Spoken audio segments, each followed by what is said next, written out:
Hey everyone, it's Matt. In this video, I'm going to be discussing the 15% raise or boost to SNAP benefits, otherwise known as food assistance or food stamps, that's being proposed in the current stimulus package floating around Congress. Also, I want to briefly talk about the Eviction Ban Extension. These are a couple of elements that actually impact the people as part of the current stimulus package. So, let's get right into it and talk about these couple provisions or elements within the stimulus package. But like I just said, my name is Matt. If you're new here, welcome to the channel. Thanks for checking me out. And if you're returning, welcome back. I hope this video provides some additional clarification on the current stimulus packages that are floating around in Congress right now. So let's talk about these different elements. But before we do, let me give you a quick background of everything that's going on right now. I promise this will be quick. So just hang with me just to kind of get everybody up to speed on what is going on in Congress. So as of right now, Thursday, December 10th,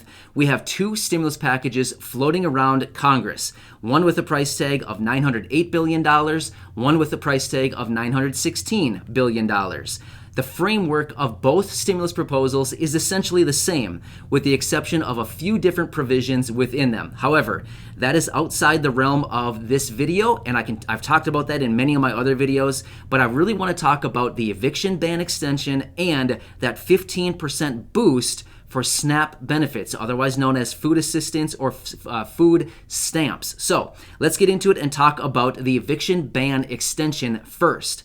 So as we currently stand, here we are in, call it mid-December already. The eviction ban is set to expire the end of this year. Well, that could potentially set many people out on the street and homeless who haven't been able to pay their rent over the last few months. That'd be a really sad situation.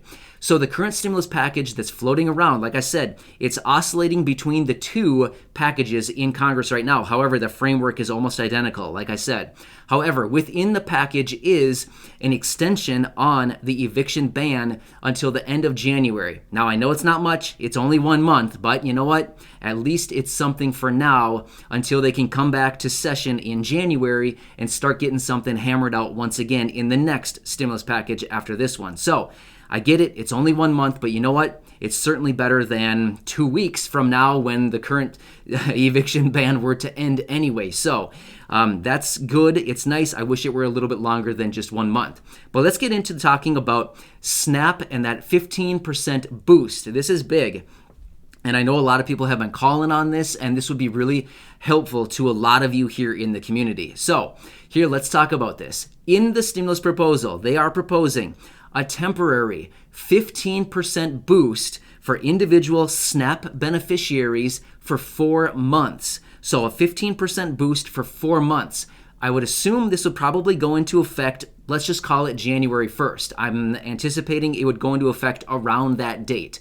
So let's just say January 1st. That would bring you through April 2021. So essentially the boost would run through April and it would expire as of like May 1st, 2021. Now that's just speculation. We don't know when it would actually go into effect, but I would anticipate probably around that January 1st timeline, somewhere around there. So that would be huge for a lot of you here. A 15% boost, that is actually really big. I mean, 15% raise on anything from the government is a pretty big boost. So let me quickly do some rough math, not rough, but let me do some quick math for you and kind of explain to you what this would look like. Let me just give you a quick, easy example. Let's say you receive $100 per month in SNAP benefits. That would be a $15 raise on top of that per month for 4 months. So your new benefit would be $115.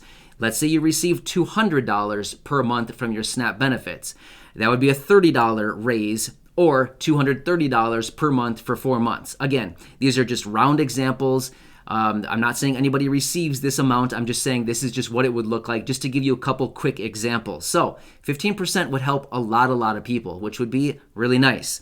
At the same time, they would be extending the PEBT benefits to those families who have children in childcare.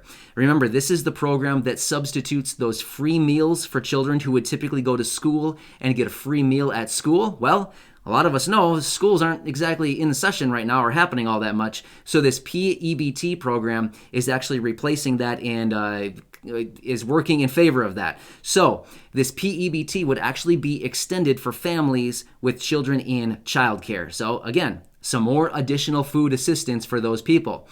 Again, on top of this, I'll hit on that in just a second. I missed something on my notes here. I'll talk about that at the end of the video, actually. It's talking about the rental assistance. But anyway, I'll hit that in the end. Sorry about that. So one more thing about the food assistance. It's actually going to be offering additional food assistance for food banks, food pantries, and food or nutrition assistance for senior citizens, and additional assistance for those individuals receiving WIC, which is Women, Infant, Children benefits. So again, a lot of food and assistance here for those individuals who receive any of these programs. So this is good. I know a lot of you here on the channel probably receive some type of these benefits, which would be nice. A lot of you could use that extra little boost. I know it's not a ton, but again, something at this point is better than nothing. All right, so that's what I want to talk about with that. One more thing about the rental assistance. I forgot to mention this earlier when I was talking about evictions. Within this package, there's $25 billion set aside or allocated for rental assistance. So we're not sure if this money, how it would be distributed, whether it goes to the tenants to help pay for current rent, back rent, landlords. Either way, there's $25 billion in there for rental assistance. So again, that would probably help a lot of you here who haven't been able to pay your rent, which is a good thing. So I hope this video helps to clarify a little bit more what's in these packages. Again, one contains stimulus checks, one does not. The $916 billion proposal contains those $600 stimulus checks. I know it's not $1,200, I get it, but you know what? Again, we have to remember, what they're trying to negotiate right now is actually just a short-term bridge. We're looking for a short-term bridge to get us from here, where we are now, in early to mid-December, until basically call it late January or February, until we can start hashing out the next stimulus package, as everybody's already talking about. Everybody in Congress knows there's another one coming, but we need something between now and then. It's critical. Everybody needs additional assistance right now, and that's what they're doing. So that's why this package is coming in so much smaller than the previous ones, and why stimulus checks are potentially only $600 versus the $1,200 that everybody is looking for. Now, I get it. Like I've been saying, it's tough. I get it. Everybody wants $1,200. Everybody wants $5,000. But you know what? If they can give us $600 just to help get by for the next month and a half until we get to February, it's not ideal. I get that. I totally understand. It's not ideal. But at least it's something to maybe help some people through potentially the most difficult time of the year, which is the cold, dark winter months, right? Late December into January, which is, kind of a tough time of year for a lot of people. And it's not only that, it's a dangerous time of year too.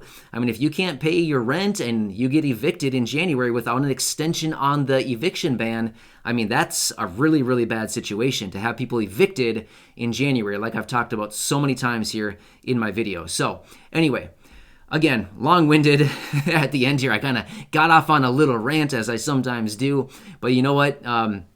It's certainly so interesting with all this information that we come across on a daily basis.